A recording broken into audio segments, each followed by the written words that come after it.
but we're preparing for it. Let me briefly tell you who we are. Global Americans is a nonpartisan think tank that promotes market-oriented solutions, democratic values, and institutional cooperation. We bring together different perspectives in moments when polarization makes dialogue difficult. We focus on middle-income countries because these are places where public-private leadership can generate real transformation if there is political will and strategic direction. At Global Americans, we believe that diaspora leadership is one of the most underutilized assets for prosperity and democratic stability across the Americas. And that is exactly where the Venezuela case becomes so relevant.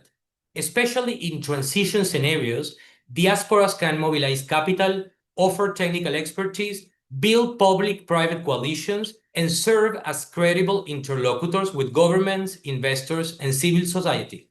Nowhere is this more visible than in the Venezuela case. The Venezuelan diaspora is not a burden, it is a powerhouse. In the United States and across the region, Venezuelans are building communities, companies, shaping policies, creating media and culture, and leading in their communities. Yet, too often, the public narrative is dominated by headlines about crime, deportations, or fear. The real story is that the Venezuelan diaspora is one of the most skilled, resilient, and globally connected communities in the hemisphere. So during the next hour, we will have two panels discussing potential scenarios and political implications in the United States, our region, and Venezuela as we look ahead to a transition. We will also hear directly from talented Venezuelan voices in the diaspora about how they imagine working together in a future potential reconstruction of Venezuela. After the event, Global Americans fellow Julio Borges will provide a synthesis of the key ideas discussed today, mapping key areas of consensus, outlining opportunities, and defining the risks ahead, with recommendations for policymakers. In a moment of imminent change, polarization, and disinformation, we are committed to providing balanced, strategic analysis that helps policymakers, investors, and civil society plan intelligently. With that, let me introduce Eric Martin, whose reporting shapes how policymakers in Washington understand Latin America. Eric is a journalist and Latin America correspondent for Bloomberg News, covering politics, economics, and regional affairs, with a focus on U.S.-Latin America relations, trade, and democratic development. His reporting explores how political change affects markets, governance, and opportunity in countries including Venezuela, Brazil, and Colombia. So, Eric, the floor is yours. Thank you so much, Diego, for that introduction. I'm Eric Martin. I cover the State Department and foreign policy for Bloomberg News, and thank you for joining today's discussion with Global Americans. For the past 4 months, we've seen significant buildup of U.S. military assets in the Caribbean and Pacific, the largest deployment in the waters around Latin America since Operation Just Cause in 1989 to remove drug trafficking dictator Manuel Noriega from Panama. The current deployment has been officially about a drug operation against boats in international waters and has targeted more than 20 boats and killed more than 80 alleged drug traffickers. But more recently, President Donald Trump has said that he will begin targeting cartels on land in Venezuela very soon. He declared Venezuelan airspace to be closed just on Saturday, and has been directly challenging with statements like that Venezuela's sovereignty and the Maduro regime. Secretary of State Marco Rubio has repeatedly said that Maduro is an indicted drug trafficker and illegitimate leader who needs to go. All of this has focused the attention of the world on Venezuela, and our panel today will analyze the security landscape against a larger backdrop of profound deterioration over the past decade.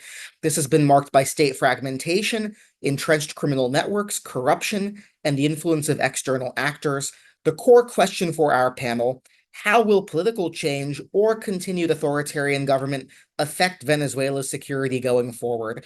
And we're very fortunate this morning because we have 4 excellent political and policy veterans to help us answer this question. Ileana Ros-Lehtinen was the first Cuban-American elected to Congress, a member of the Republican Party. She represented Florida's 27th congressional district for 30 years until 2019, serving as chairwoman of the House Foreign Affairs Committee. Debbie Mukersel-Powell, a member of the Democratic Party, was the first Ecuadorian American and the first South American-born immigrant elected to Congress. She represented Florida's 26th district from 2019 to 2021. Carrie Filippetti served as Deputy Assistant Secretary for Cuba and Venezuela at the State Department in the first Trump administration. And Francisco Mora Frank, ambassador, was the U.S. representative at the Organization of American States during the Biden administration, as well as Deputy Assistant Secretary of Defense for Western Hemisphere Affairs in the Obama administration. Carrie actually couldn't be with us live today, so she recorded answers to a couple of questions, and that's where we will begin. Global Americans asked Carrie, how do criminal networks, state fragmentation, and foreign actors such as Russia, China, Iran, and Cuba shape the risks of instability or insurgency inside Venezuela? So let's hear her answer. So first of all, thank you so much for having me alongside this really esteemed panel. In particular, I want to give a shout out to one of my personal friends and heroes, Congresswoman Ileana Ros-Lehtinen, who I love seeing. So this is really a key question because, in a sense, it shapes both why there needs to be a return to democracy in Venezuela, as well as why a return to democracy would not actually suffer the same crises that we saw in other locations like Syria, Libya, Afghanistan, or any number of places people are trying to compare Venezuela to. So first, it's precisely because of these criminal networks and foreign malign actors that the United States is concerned by what goes on in Venezuela, because what happens in Venezuela does not stay in Venezuela. The Trump administration has now declared both Tren de Aragua and Cartel de los Soles as foreign terrorist organizations, meaning they see these entities as posing a direct threat to U.S. national security and to the lives of individual Americans. Now, there's a lot of different estimates. Some say 10%, some say 24% of all of the cocaine in the United States originates or flows through Venezuela. Even if you were to take the low end of that 10% estimate, that's still thousands of Americans each year are murdered by the products created by these cartels. And so that means every single year we're seeing more American deaths caused by these cartels than were caused in 20 years in Afghanistan. So there's also the role, as you pointed out, of Russia, China, and to a lesser degree, Iran, all of whom attempt to use their position in Venezuela, frankly, to be a thorn in the side of the United States by promoting anti-American propaganda, providing safe havens for militant or terrorist organizations, shipping weapons, surveillance technologies, training equipment, or economic aid to the regime. So that's why we care, why the United States cares about what goes on in Venezuela, because there is, of course, the human rights and democratic argument, but there's also the direct interest-based argument that we're seeing come out of the Trump administration. But in terms of a transition, what's really important to understand here is that how these organizations operate is wildly different from what we've seen in other parts of the world. Now, that's not to say that actors like Russia will not attempt to spoil what's going on in Venezuela. I don't want to make it sound like a transition is going to be easy, because it won't be. There's going to be serious security partnerships that will need to be considered by like-minded partners. There needs to be intense international involvement in reconstruction. Venezuela won't be able to pay for its own destruction, even with its vast oil and gold reserves for many years, if not decades, given the mismanagement under Maduro. But unlike the examples most people bring up, Iraq and so on, democracy is native to Venezuela, right? It's their birthright. It's what they brought to the rest of the region. They don't have the tribal separations. They don't have the religious divisions. What they do have are the roots of a solid educational system, one that at one point made Venezuela the Latin American country with the highest literacy rates, which were nearing close to 100%, which is way more than what we've ever seen in the United States. Their opposition movement has been practiced in institution building, in running elections, in core elements of democracy. And most importantly, they are the ones that are leading this movement for change. It's not coming from an external actor. We're supporting their movement. And so for all of these reasons, while the path to democracy in Venezuela is not going to be easy, it is possible if it is done in collaboration with Maria Corina Machado and her team.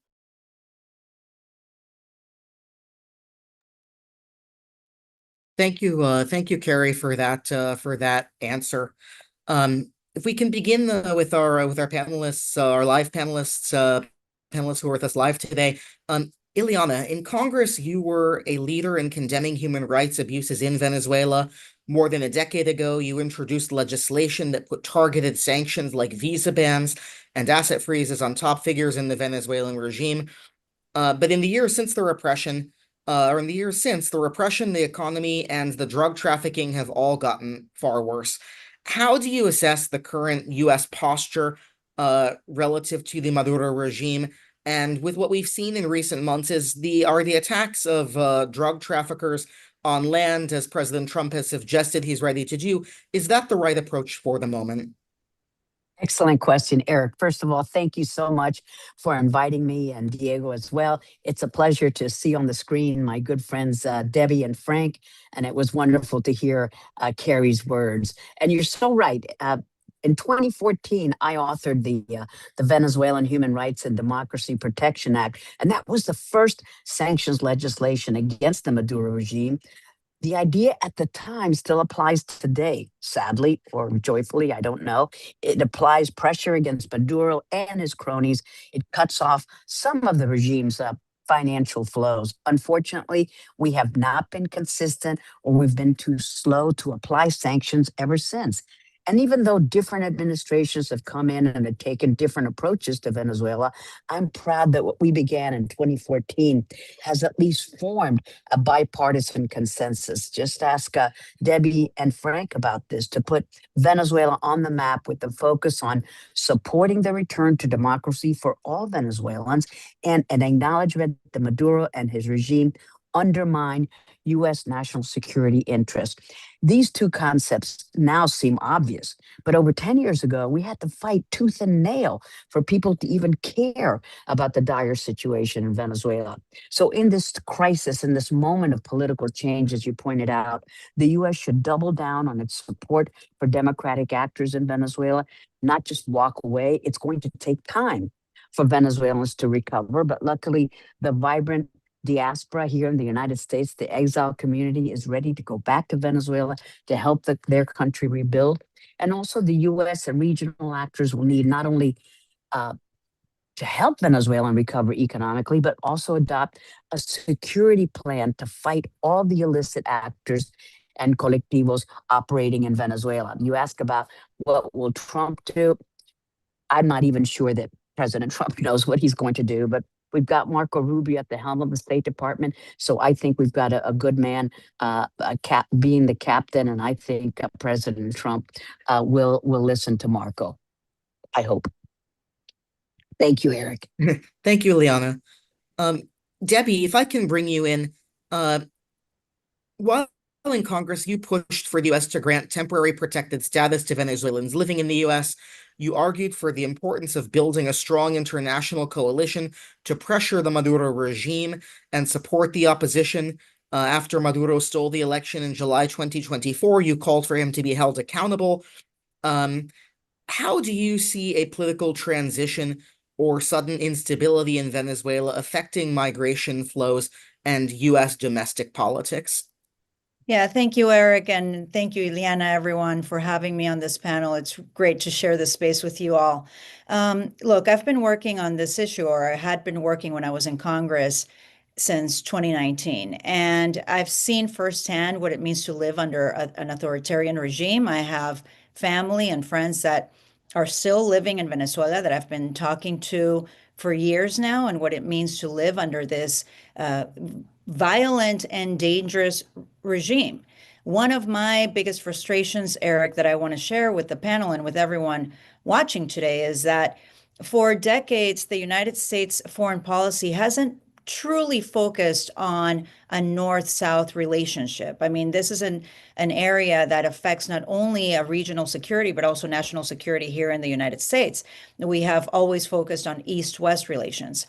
And all of a sudden now, with everything that's going on, people are talking about Venezuela. And that's a good thing, because I think that people need to understand that we are dependent on Central and South America for our national security and for our economic security. One of the things that we have seen in the past 8-9 years is one of the largest displacements of people leaving a country in the entire world. We've seen close to 7 million Venezuelans who have had to flee this regime because they have no access to food, no access to healthcare. They have been persecuting political opponents, and we have seen many political prisoners that have yet to be released by Maduro. But having said all of that, what we need to make sure is that we are working with our regional partners, countries like Panama, Costa Rica, Ecuador, Paraguay, to ensure the long-term stability of a free Venezuela. I'm concerned that this unilateral approach may affect the long-term stability of a country, causing further displacement. And what we have seen is that when we have instability in these countries, we are seeing a massive flow of immigrants come to the United States, and then it becomes a political tool, a partisan political tool that should never be used. I mean, foreign policy from the US should always be a bipartisan policy, and we did that when I was in Congress, and I know Ileana has done that as well. I think that it's really important to have both Democrats and Republicans working together to understand what is happening in Venezuela, and at the same time advise the White House, working with the president, on what the long-term consequences of regional stability mean, not only for South America, but also for the United States. Thank you so much, Debbie. Frank, if I can bring you in, we're looking at, as Debbie said, a situation where we've seen millions of Venezuelans leaving the country in recent years because of the instability. If Venezuela were to enter a sudden collapse, what immediate risks would this pose for the region and for the US? And based on your experience at the OAS, which multilateral tools could be activated to help prevent such a collapse in the case of instability in Venezuela?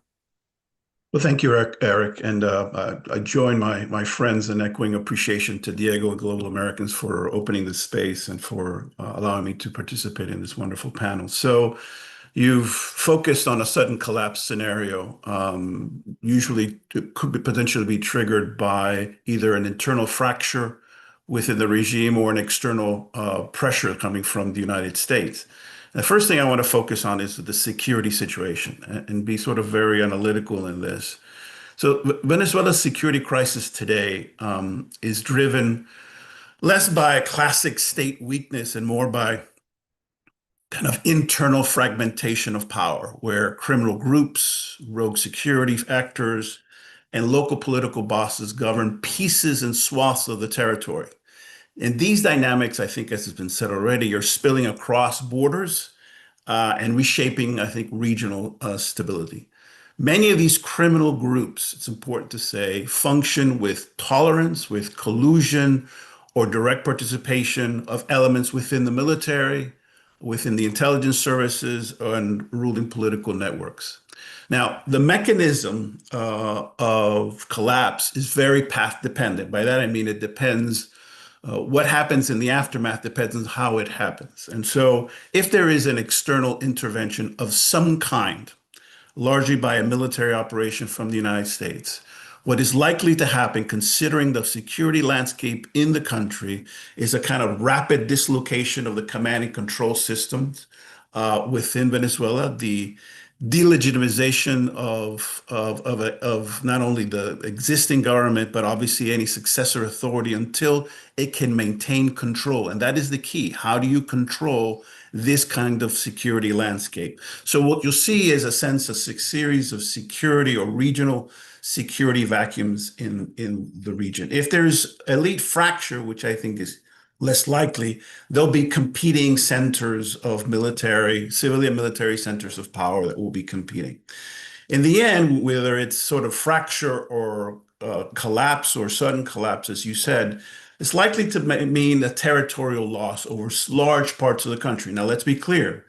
Maduro does not control many parts of the country, controls Caracas and some major cities, but large parts of the country are in the hands of criminal megabands and the ELN, the FARC dissidents, the gold mining mafias, and these are likely to strengthen or to consolidate control over large swaths of the country if there is no security apparatus to mitigate or to control. So without a credible, legitimate security force capable of asserting national authority, I think Venezuelans risk becoming a kind of patchwork of ungoverned or undergoverned territories. Now, what's the immediate risk to the region and to the United States? Some of this has been said already.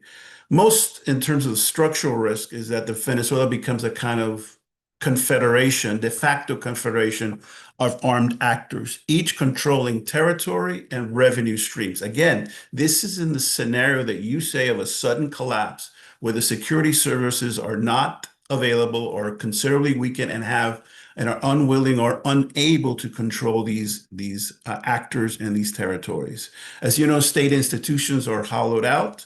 There's a loss of sort of a minimal coherence that is needed to enforce law, borders, and economic security. So in the absence of a coordinated, stabilizing force to fill the vacuum in order to return, it's not likely to return sort of organically. Instead, I think fragmentation will likely be self-reinforcing. Now, in terms of the multilateral piece that you mentioned, Eric, I think one thing I want to emphasize is something that Debbie says, is that humanitarian and migration crisis is going to be a critical issue in the short term. Yes, security is a part of this, but what you're likely to see is a rapid wave or deterioration of migrants into ungoverned spaces, into new areas, into Venezuela's neighbors, Colombia, Brazil, Caribbean, maybe even northward. And so border states will be incredibly strained and face an explosive humanitarian burden and migration. And then you, as I said, you'll likely see sort of a kind of unleashing or proliferation of transnational criminal organizations in Venezuela, if in fact a security vacuum is established. In terms of multilateral institutions, listen, multilateral institutions can't rebuild the state, but they can contain some of the fallout in the aftermath. As you know, there's quite a bit of hemispheric polarization, which means that multilateral tools will not resolve the underlying political crisis. But failing to activate them early, in my view, will allow some of these ungoverned spaces and criminal networks to metastasize, which I think has been said already by Ileana and Debbie. Thank you so much, Frank. That is really helpful. I think Debbie, Ileana, Frank, you've all done a very good job, I think, of laying out both the promise but also the perils of potential change in government in Venezuela. We're now going to move on to kind of a second round of our discussion, and we'll go back briefly to video from Carrie answering another question posed to her by Global Americans, which was, if regime change becomes possible, what key actors would determine whether it stabilizes or unravels? Frank, something that you were mentioning just now, and also what early signs should we watch for to know whether Venezuela is headed to a true soft landing or renewed fragmentation? Let's hear Carrie's response.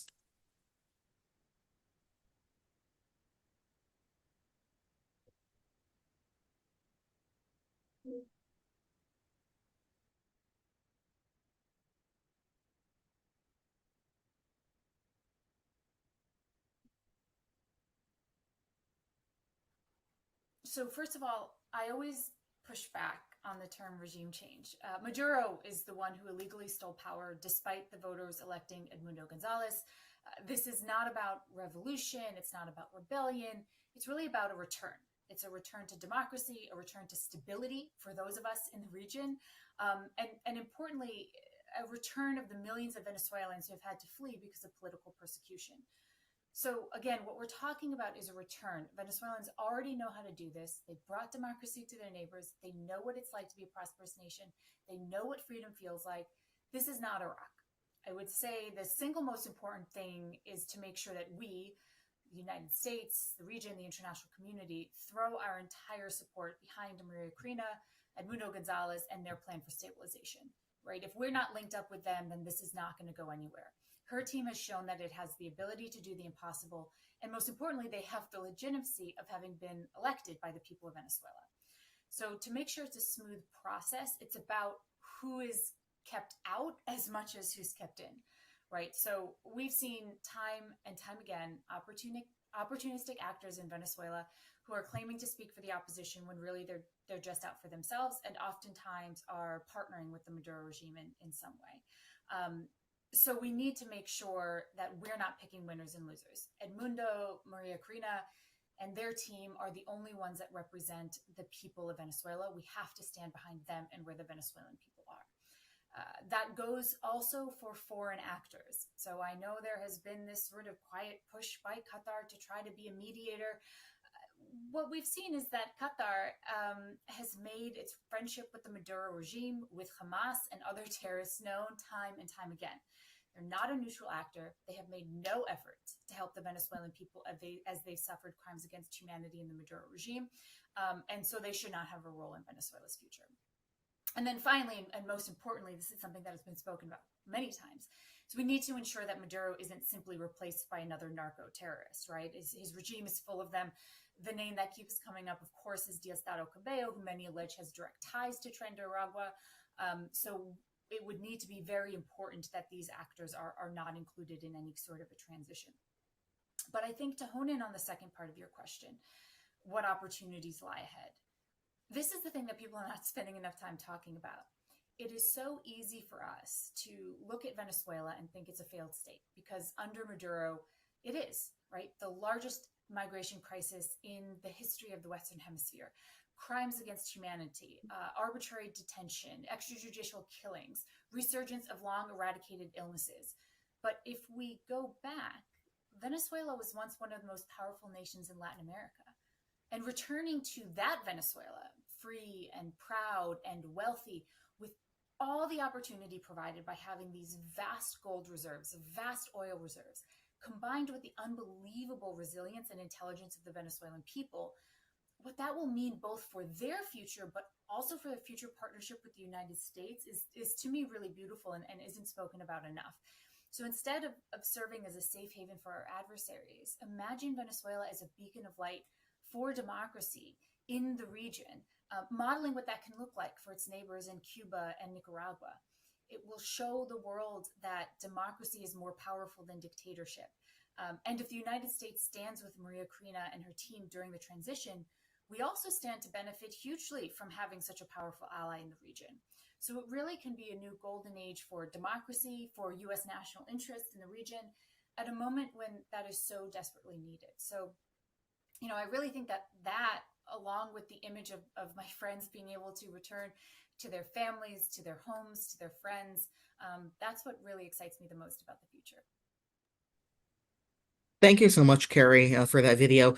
I'd like to throw open to our three panelists a question that I've been thinking about as I've been listening to some of what has been said here in the last few minutes.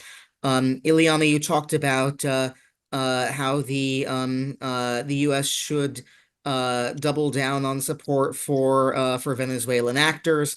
Debbie, you mentioned the need to make this bipartisan, but also to work with regional partners.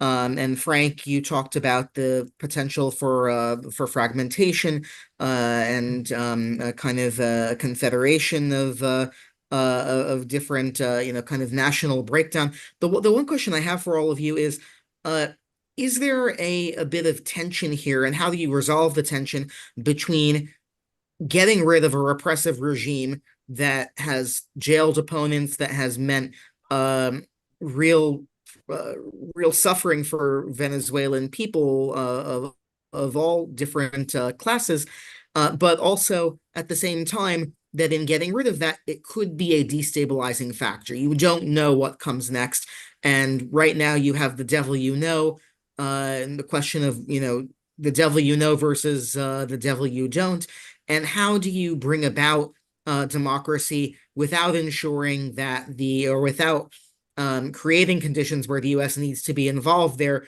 either militarily or peace enforcing ways, in ways that have been problematic in other theaters in other places overseas? If I can throw that open to all of you. Sure. Well, Eric, first of all, excellent question. That's we want to have that magic answer. So thank you for being such a great host. And again, what a thrill to be with three thoughtful leaders of Latin America policy, Carrie, Debbie, and Frank. It's a delight to see you, even though virtually. I think what we need to do is to keep the opposition unified. That this is so critical. The need to continue supporting Maria Corina Machado. How blessed are we to have such a great, valiant, and courageous leader. Against all odds, she's been able to persevere with the support of the Venezuelan people and to keep a coalition together. This is not easy. She continues to risk her life by refusing to leave Venezuela. She's been a strong voice that's respected internationally, as evidenced by her winning the Nobel Peace Prize. But we've got to be honest with ourselves and acknowledge that some members of the opposition may have been co-opted by Maduro. This is a real possibility, given that violence, greed, and corruption have permeated every level of the Venezuelan regime for so long. It's essential to remain vigilant, to be mindful of leaders who may have been compromised and not to be trusted. Oh, we've got to be careful. And often there's so many internal battles, Eric, that we know that break opposition movements apart. And typically when this occurs, it's because everyone wants to be the top dog.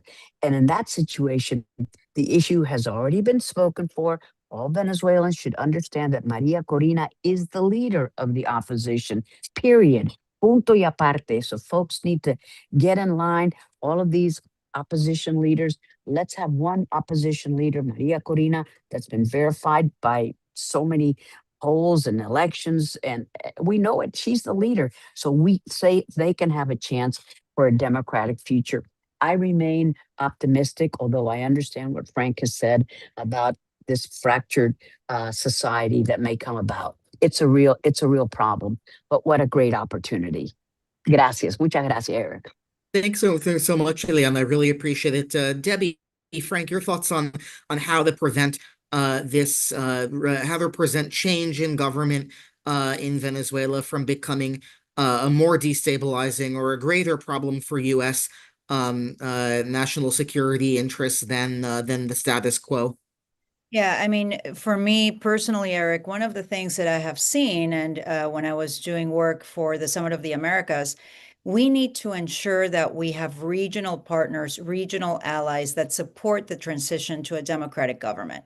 I know that there are some Caribbean nations, we have Mexico, that right now are still aligned with Maduro, that don't agree with what is happening with U.S. intervention and trying to put the pressure on Maduro. At the same time, having said that, we know that having Maduro leave Venezuela, it would be ideal if he would agree to do that without having to do any sort of immediate military intervention, which I think that there's a loss of appetite for the vast majority of Americans here in this country to not see that happen. We need to use every diplomatic effort to make sure that we have regional partners that can ensure the security of the transition to a democratic Venezuela. I know that there are Venezuelans right now living inside the country that are very concerned that no one is truly thinking of the safety of civilians after this transition occurs. And so in the United States, in a bipartisan fashion, we need to have a clear plan, a clear transition. How are we going to support humanitarian needs in the country? How are we going to secure and provide security to Venezuelans? How are we going to work with partners so that we can support either the Venezuelan migration that's going to come back to the country or those Venezuelans that have to leave due to security? Yeah, absolutely. Frank, sorry, we've got 1 minute left. Thank you, Debbie. Frank, one minute. Final thoughts on this question. Yes, it's important to understand that the United States cannot disengage if, in fact, Maduro and his cohorts leave power. And we have a tendency sometimes to do that. And the challenges that comes after a post-Maduro situation will be quite grave, particularly from a security and humanitarian perspective. Again, ridding the country of Maduro and his criminal cohorts is a necessary, but it will hardly be a sufficient element to bring and restoring democracy, stability, and prosperity to the country. Security and humanitarian effort that can be provided through U.S. leadership and multilateral tools will be essential in the aftermath of this sudden collapse. Excellent summary. Thank you, Frank. Really appreciate that. Debbie, Ileana, Frank, thank you so much, and Carrie as well, of course. Thank you so much for this wonderful conversation. I think it's really been a really productive exploration of the topics at hand. And thank you to Global Americans for hosting us all here. I would now like to turn things over to Gabby Perroso, the host of Claro y Directo America, for our second panel. She will be moderating. Gabby is a leading Spanish language Claro y Directo America is a leading Spanish language platform that delivers in-depth coverage of U.S. politics for Hispanic audiences in the Americas. Thank you again to my panel, and Gabby, the floor is yours.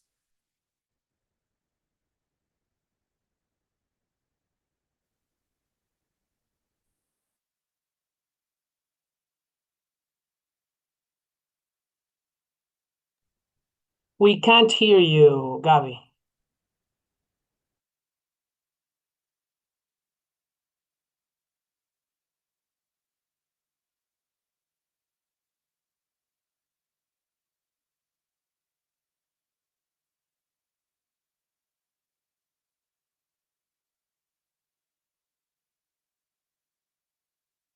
We can't hear you. If you want, we can introduce ourselves while you try to fix your mic. Is that okay?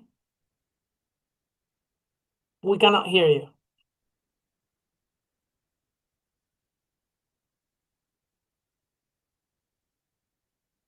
Well, if you want to, I'll just introduce myself while Gabby is doing that. I'm Daniel DiMartino. I'm a fellow at the Manhattan Institute, originally from Venezuela as well. And I write for different news outlets, go on TV, talk about how socialism destroyed Venezuela, and obviously care very much about this topic. I study immigration. That's my area of specialty, both in my studies and at work. And then I'll leave it off to Cesar.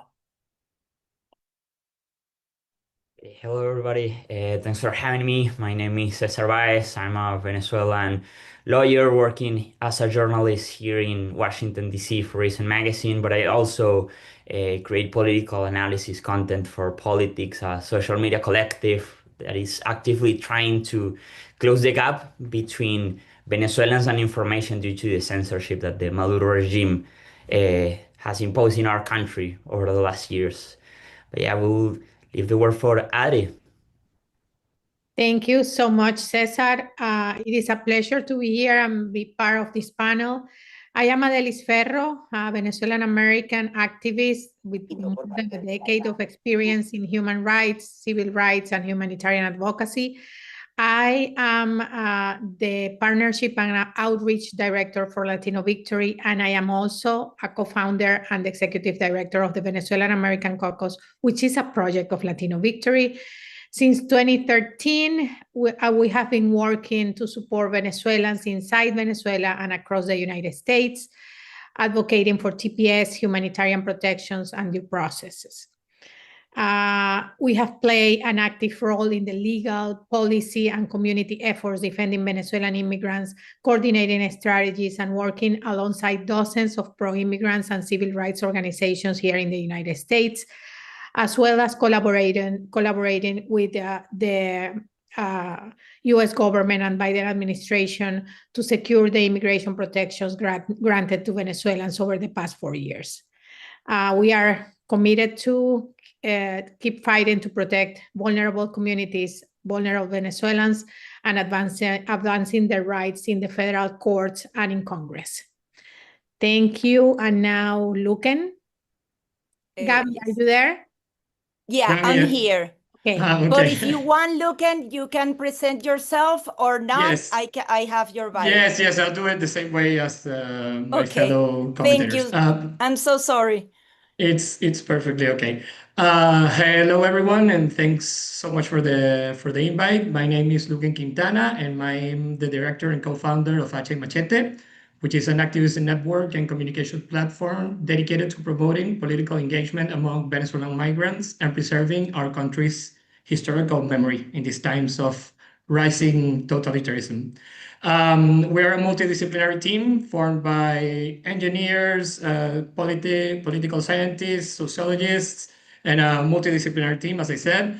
And we are responsible for producing the Macedonia con Amor, which is, in our opinion, the most comprehensive video and audiovisual testimony of the social uprising that took place on July 29th after the presidential election fraud committed by Maduro last year. So thank you for the opportunity. I'm speaking to you from Barcelona.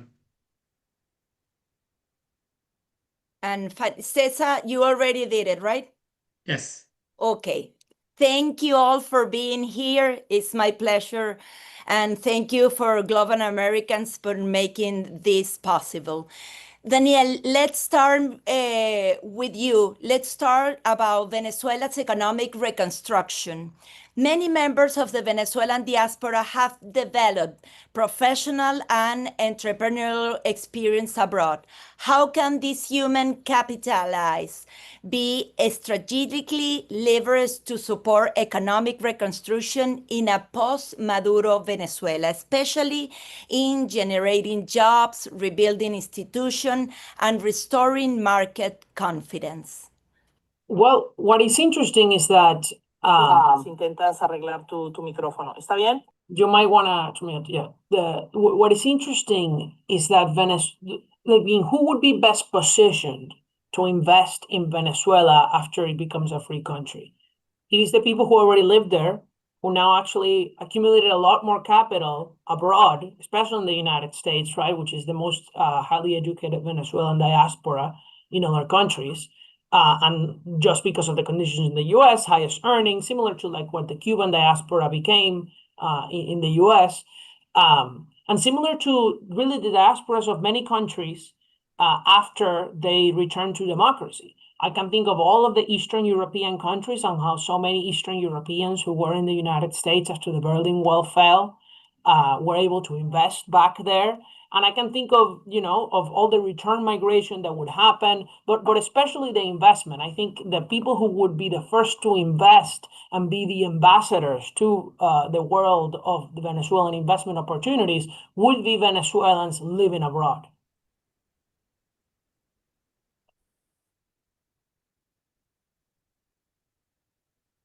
You're muted, Gabby.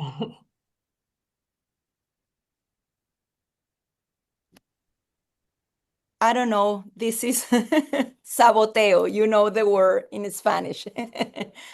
Okay, Adelis, there is a significant, I will mix some topics so you can answer each of them. Adelis, there is a significant uncertainty among Venezuelans in the United States regarding their immigration status. For example, in a hypothetical scenario where conditions in Venezuela change, what will happen to pending or approval asylum cases? Will those protections stop automatically?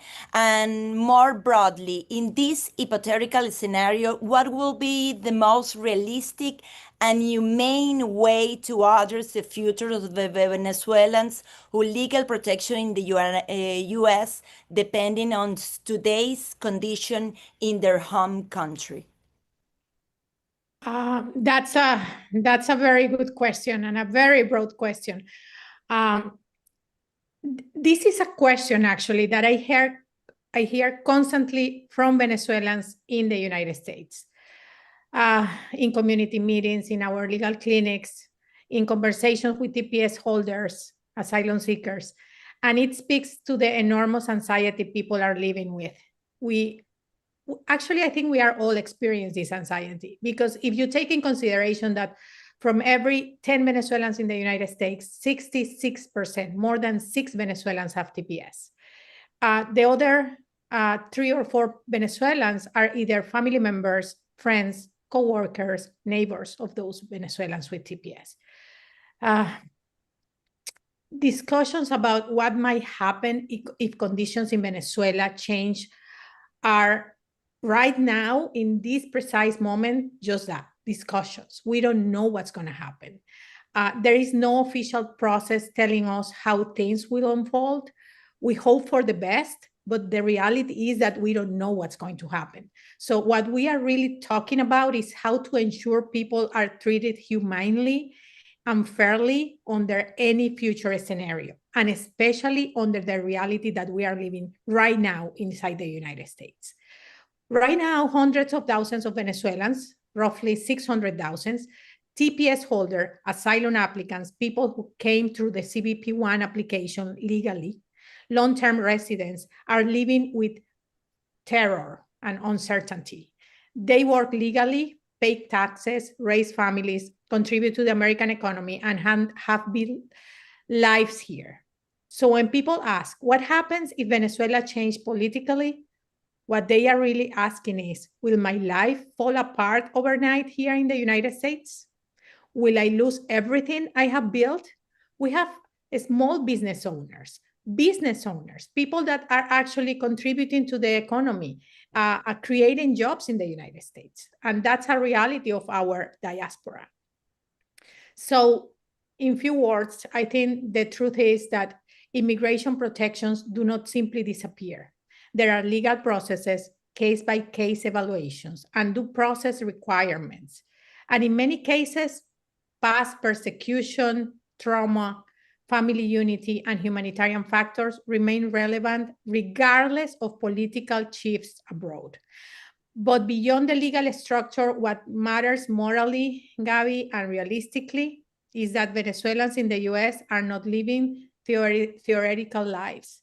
They are living real lives. We are living real lives. So the human approach in any future scenario should include long-term stable solutions for Venezuelans who have already rebuilt their lives here, people who have been here for years, who have US citizen children who work and contribute, cannot be pushed into instability because of changes they cannot control. Policies that don't treat immigrants as disposable. Protections should not flip on and off with every political shift abroad. Case-by-case assessments grounded in safety, family unity, and human rights. A political change does not erase the trauma or persecution a person experiences. And also, of course, the legislative solution, which is what we are pursuing now and advocating for now. Congress has the power to give Venezuelans a path to permanence, a path that reflects their contributions and their reality. That is why our advocacy continues every day. And I want to be clear, the insecurity Venezuelans live with today is not hypothetical again, it is real. So I think— Thank you, Adailis. So sorry because we are very I short know. of time. Yeah. Yes. Let's talk about the Venezuelan institution. Look, and one of the greatest challenges in any democratic transition will be reinstitutionalize Venezuela.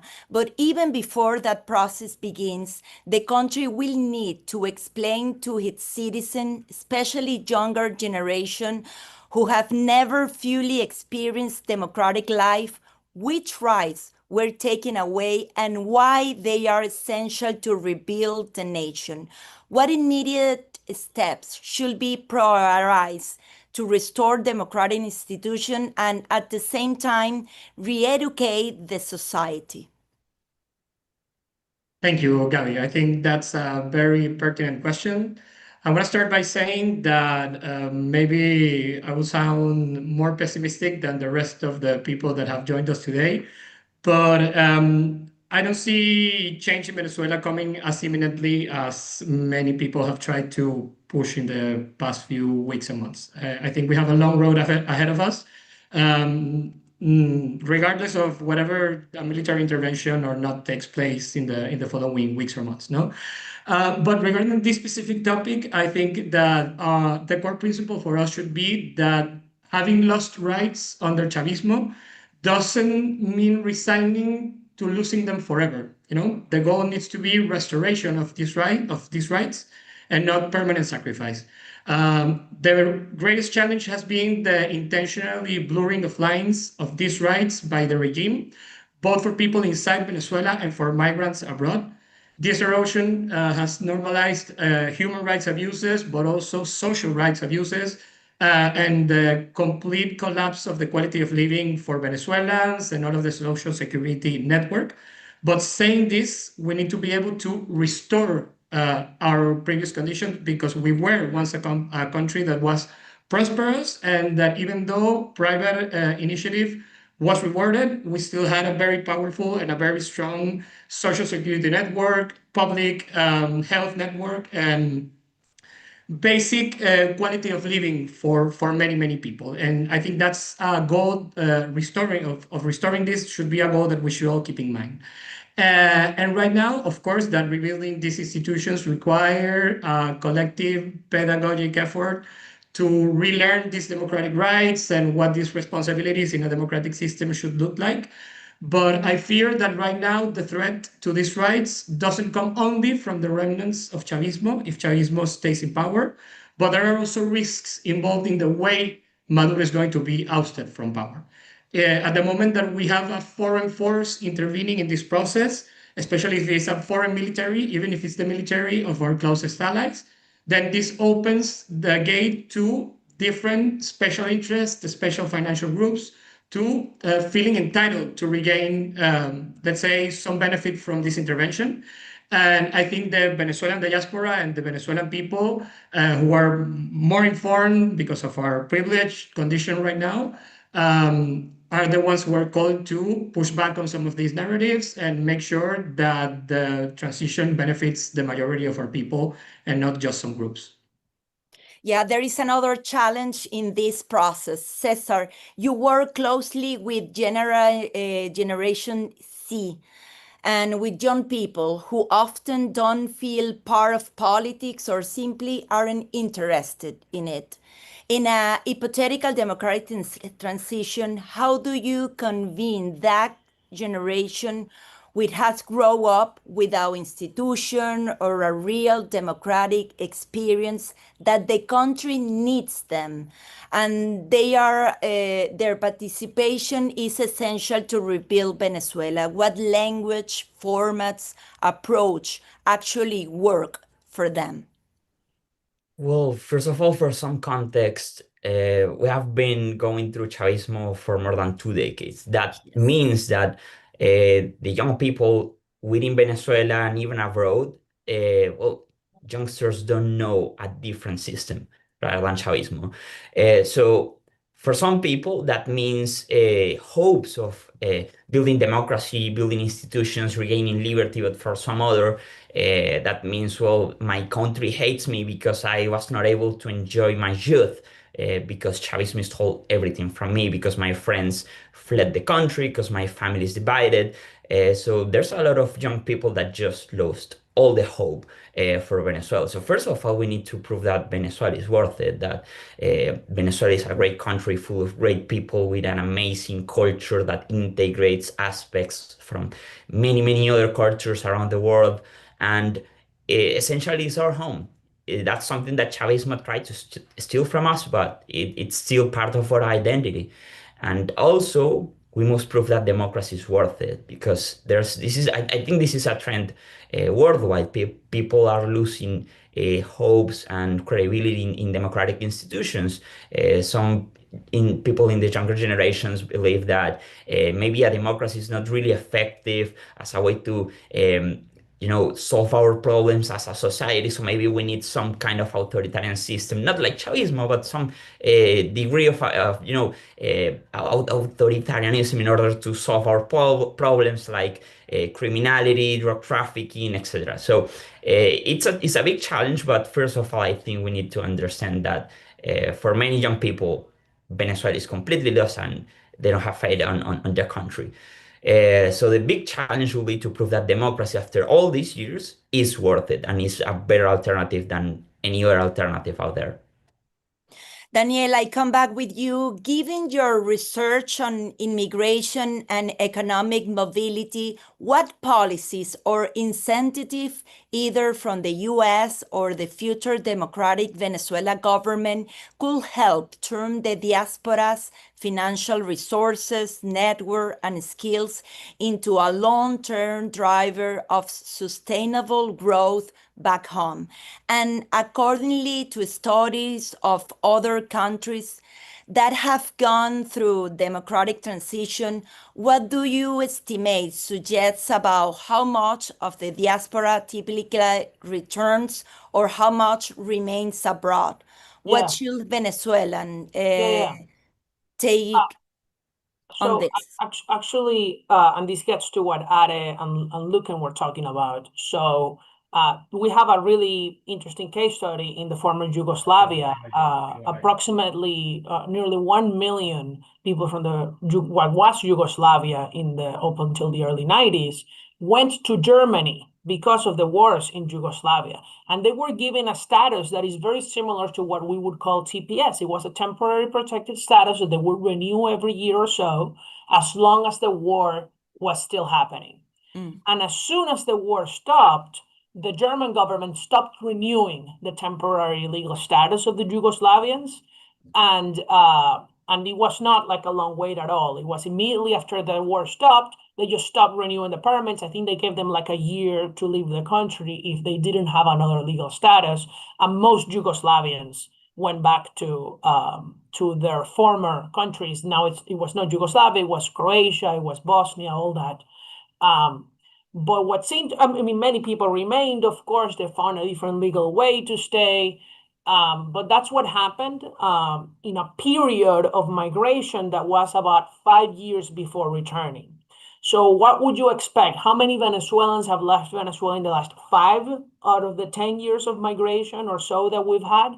Maybe 4 million people have left Venezuela in the last 5 years or so. So maybe we can easily expect 2 million people to go back to Venezuela. In the case of Venezuela, it's also much closer because the largest number of Venezuelans lives in Colombia, right? Germany was actually a few countries apart from Yugoslavia. And so I actually do expect millions of people to go back to Venezuela, either because their other governments take away their legal status or because they want to. I think a lot of people want to, and we underestimate the number of people who want to. And so that's on the one end. And then, but nothing is guaranteed, right? And it's kind of like what Lucan was saying and Ade too, like we don't know what's going to happen. But I do think that we shouldn't be focused on like kind of what Lucan was saying on, what can the Venezuelans get out of this? The opposite, because we don't know what's going to happen. Actually, I think we should be focused on what countries that can help us can get out of this, because that's the only thing that guarantees that Venezuela will be a free country. And if that means that other countries get to own the entire oil, I think it's totally fine. I think Venezuelans need freedom, need prosperity, need peace. And then we can worry about it. Countries don't need oil to become rich. Singapore didn't become a rich country by extracting oil. Neither did the United States or most other rich countries. It's not about natural resources. It's about human freedom and human capital that makes a country rich. And we need all the help we can. And that's what I hope. I do have to go because I have a meeting right now, but it was a true pleasure. Thank you so much, Daniel, for this conclusion. Adelis, you also have running of time.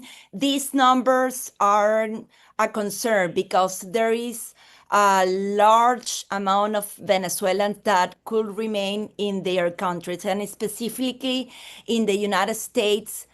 From the stories you have heard from people who can return or don't want it, what is the practical tool should exist for those Venezuela that need an opportunity abroad?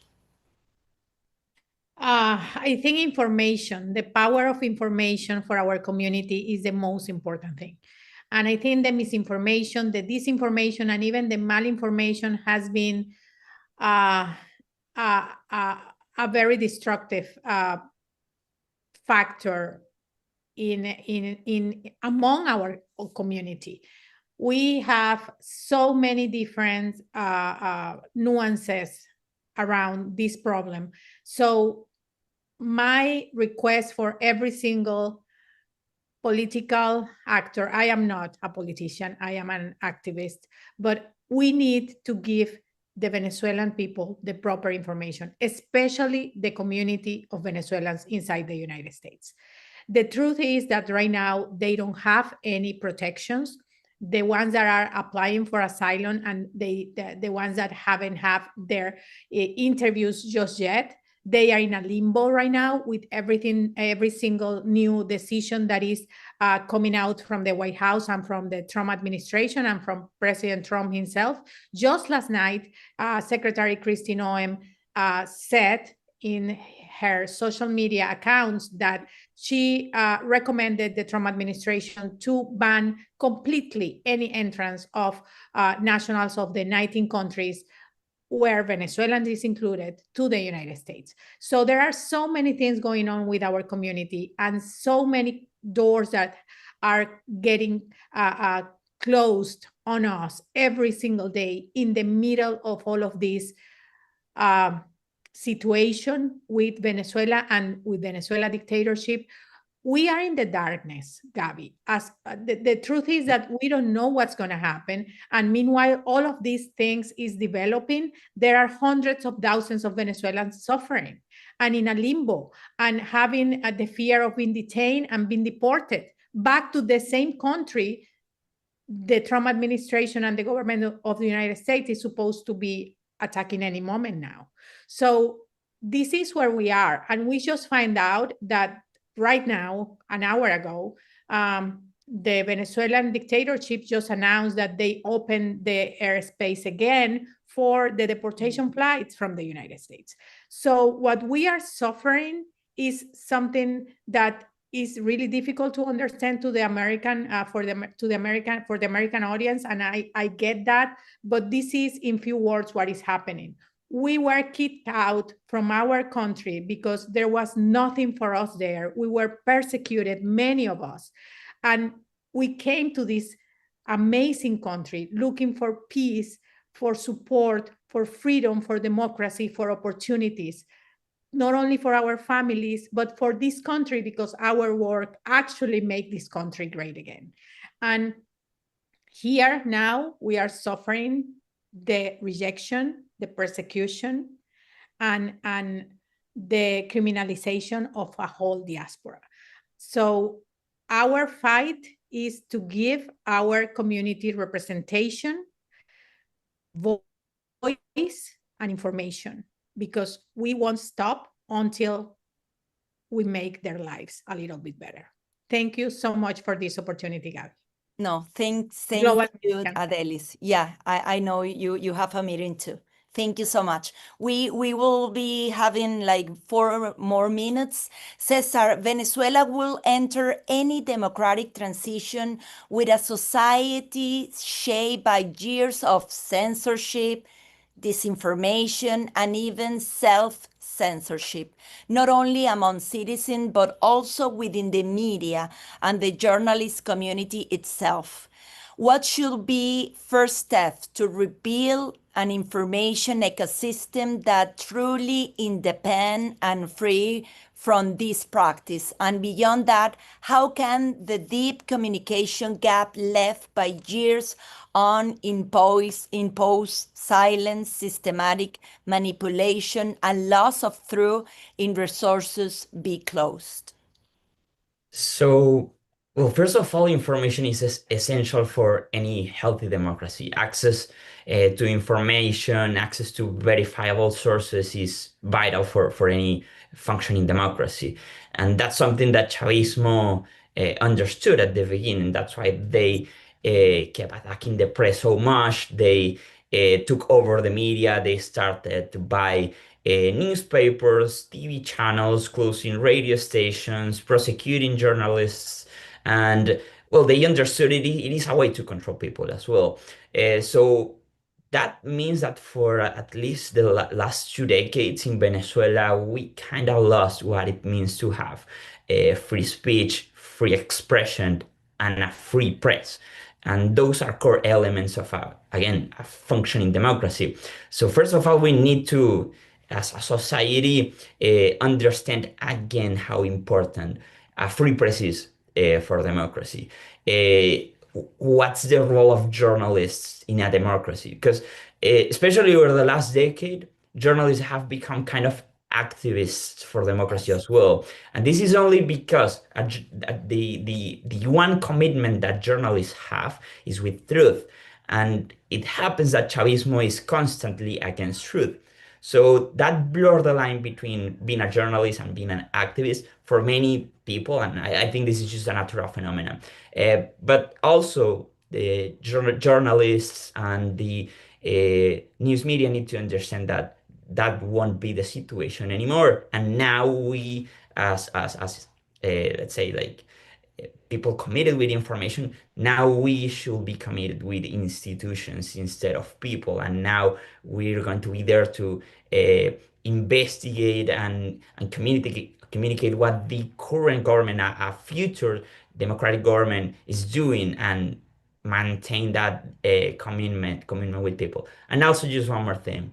There are new ways to do journalism. There are new media around. People are getting their news largely from social media right now, from TikTok, from X, not from newspapers, not from the radio, not from the TV stations. So we will enter eventually in the future, hopefully, really interesting situation in which we're not only transitioning from authoritarianism to democracy, but also from the legacy media to the new media. And I think it will be really interesting to see how society responds to that. Yeah, that's a fact, because the dictatorship erased every traditional media, at least the independent ones. And finally, look, let's talk about diversity of view of points within the democratic opposition, led in a flagy transition scenario that the same diversity could become a source of internal friction at the very moment when unity is the most critical. And can those differences be respected without allowing them to become a form of sabotage or barriers during the crucial first days of the transition? Thank you, Gabby. When you talk about friction, I say that we have to embrace friction. Democracy is friction. And debate, disagreement, scrutiny is what we should be all aiming for, because that's what Chavismo deprived us of.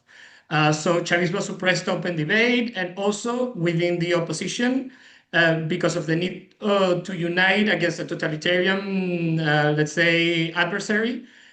Most of these debates, of these profound debates about policy, about worldviews, were up to some degree silenced for many, many years. And if we are truly at the gates of a real transition, of a real change in model, then, well, what better time than now to do it? Now, if the new system that is going to be constructed, or it's going to replace Chavismo, cannot handle the friction of democracy, of debate, of the challenges of these difficult questions, and call all of the citizens to join in this public debate and this discussion, then maybe we'll have to look ourselves in the mirror and make sure that what we are trying to build will truly be representative of all of our society, and will be stable enough to be projected to the future. No? Our previous panel talked a lot about this vacuum of power, of this possible disorder in our country, and the disgregation of different actors that we were working actively against the recovery of democracy. So if we're not able to overcome our differences and to talk about them freely and openly, without persecution, without judgment, then we won't be able to build a real strong democracy that can last. No, just to give an example, I profoundly disagree with most of the things that Daniel just said about the need of complete privatization of our own companies, or of our natural resources. I do think that there are financial interests really aiming towards having a completely deregulated economy in Venezuela that they can benefit from. And that is an honest discussion that we have to give. And saying this doesn't mean that we're acting against the transition. It means that we want a transition that will benefit, as we said before, the great majority of the country, and that will really allow us to overcome chavismo. No? Thank you, Lux. Thank you, Cesar. It's time to close this event. Thank you for all the participants for this incitement conclusion on Venezuela. And thank you, Global Americans, to bringing together this space where Venezuelan voices, experts, and partners are engaging seriously democratical, renewal, and economic reconstruction. Please stay in touch. We'll be having more events coming soon. Have a wonderful day.